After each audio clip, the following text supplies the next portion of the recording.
Hello bookworms and fantasy fanatics, I am Dylan, your spaced out wizard for the day, and today we're wrapping up my July reading. July has been a very positive month of reading for me. I've read 6 books this month, all fantasy. Most of them I've loved, some I had a couple issues with, but I still got a lot of enjoyment out of them. So let's start off with what I started the month with, A Time of Blood. Book 2 of Blood and Bone, the sequel trilogy to The Faithful and the Fallen, written by John Gwynne. I did this one on audiobook, and for me, John Gwynne never disappoints. This one was another 9 out of 10 for me. Just great characters, an awesome world, epic battles, and being book 2 of a trilogy just sets up the last book. I was just sitting on the edge, and I'm just can't believe how much I love John Gwynne. I've never read one of his books and been disappointed. All of his books for me have been like an 8.5 to a 10 out of 10. So just perfect. I won't give you too much of the storyline for A Time of Blood, as it's book 2 in a trilogy that is a sequel series to The Faithful and the Fallen. What I will tell you is The Faithful and the Fallen, if you haven't read it already, you're going to want to check out Malice. What John Gwynne does is he takes all your favourite classic fantasy tropes, puts them in this book with a very modern writing style and a very fast pacing that you don't normally get with those classic fantasy tropes. So what you'll get in The Faithful and the Fallen is you'll get like a medieval Europe. You'll get a world with mostly humans, but we have a few giants and they're kind of like our elves of the world. They live long lives, they're connected to the magic, but there's not too many of them left. We start the series hearing about a prophecy of good versus evil, and we're following our farm boy to hero on his journey to stop that. But we've got a very large cast set all over the continent, and there's lots of things going on outside of that prophecy to make certain things happen, and you just get a lot of epic battles, you get a lot of great war bands, you get to feel part of the action, you get really fast pacing, you just get a ton of things going on. You just get a continent at war, good versus evil. I can't recommend The Faithful and the Fallen and Of Blood and Bone anymore. They're 2 of my favourite series of all time. Put them together, they're number 1. Even by themselves, they're still number 1 and 2. Moving on to my second read of July, that was The Eye of the World, book 1 of The Wheel of Time by Robert Jordan. I had a great time with The Eye of the World. I love Robert Jordan's writing style. I found everything just flowed together nicely. The way he writes just makes the world feel whimsical and alive, and you just feel like you're in a fairy tale. You're just having a great time. The characters are a little bit bland in the first book, but it's book 1 of a 14-book series, and everyone says the character's going to continue to grow. So I don't have any issues with this being a 6 out of 10, 6.5 out of 10 for me, as I believe that the series is going to grow and continue. So I think it's a great starting point for the series. I love the writing style, I love the world, I love the starting point for what the series could be. So 6 out of 10 for me, so it's not a perfect book. The pacing was a bit slow, the characters were a bit bland, but all in all, I am excited to read more.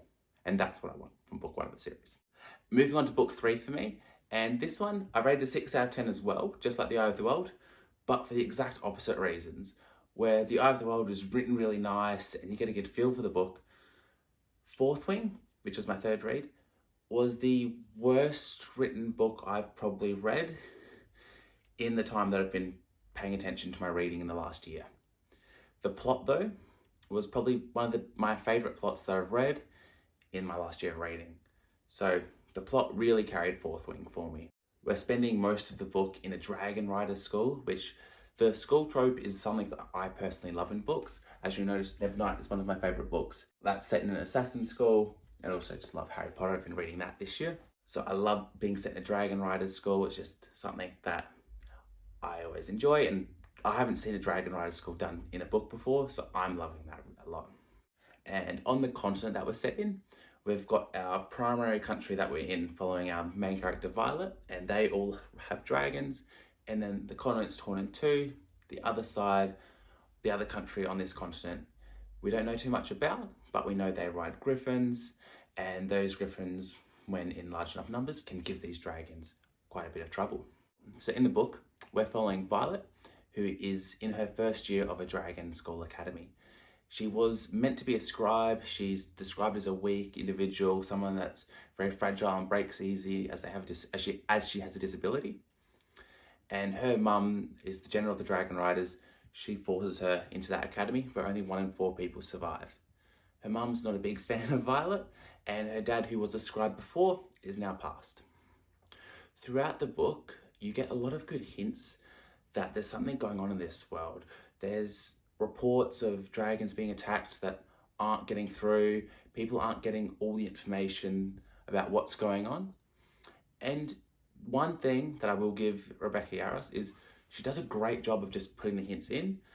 They do come across a little bit obvious if you've read fantasy before, but this book is described as fantasy for beginners, so I'll let that pass as if you haven't read fantasy before, you might not pick up on what she's laying down.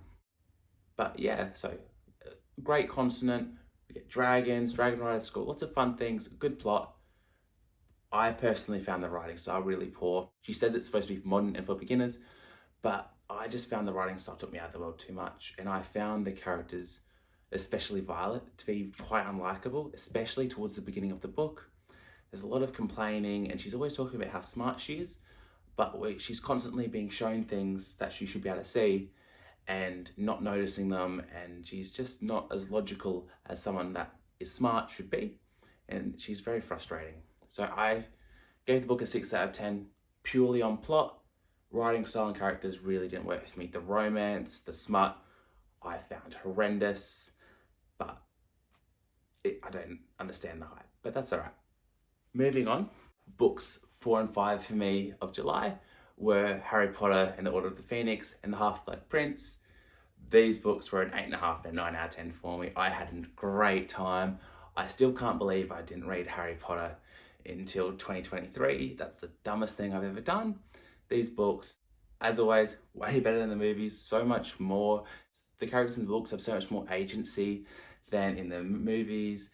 Ron, for example, like, he's a prefect and he's on the Quidditch team just kicking ass. You just get so much more in the books that you don't get to see in the movies. I can't believe I haven't read these sooner. They're just fun, they read well, just really well done.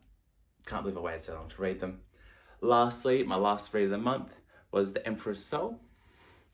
This is a novella by Brandon Sanderson that won a Hugo Award, and just another great Sanderson book. As you can tell by my shelf, I've read a good amount of Sanderson, and this one doesn't disappoint. In a small novella, he's able to connect you to characters really quickly and have those characters have really good arcs. And in the book The Emperor's Soul, it's a novella, so there's not too much plot I can tell you without spoiling things, but we're following Shai, who's a forger, and she's been caught by the government in this world, and their emperor has recently passed, but they've been able to preserve his body. But as his soul is lost, Shai is going to have to forge a soul for this emperor, so the government can stay in control, and she has to get to know a person in and out, and it really gets you thinking about art and understanding and putting your works on display in front of people, and even putting your works that are imitations of other people on display. So it's a great book to get you thinking, shows off Sanderson's writing style and his great character work and his interesting magic systems. So it's a really fun read. I gave it an 8 out of 10. Lastly, and just to finish off, I'm just going to give you my TBR for the coming month. So what I'm currently reading A Court of Thorns and Roses by Sarah J. Maas, because after reading Fourth Wing, I wanted to see fantasy romance done right, and I'm having a really good time so far. I'm going to do a full review on that next week once I finish it. So I'm going to finish that book, finish A Court of Thorns and Roses, then continue on with that series next month. Same thing with Of Blood and Bone. I'm going to be reading A Time of Courage and finishing off the Of Blood and Bone trilogy this month by John Gwynne.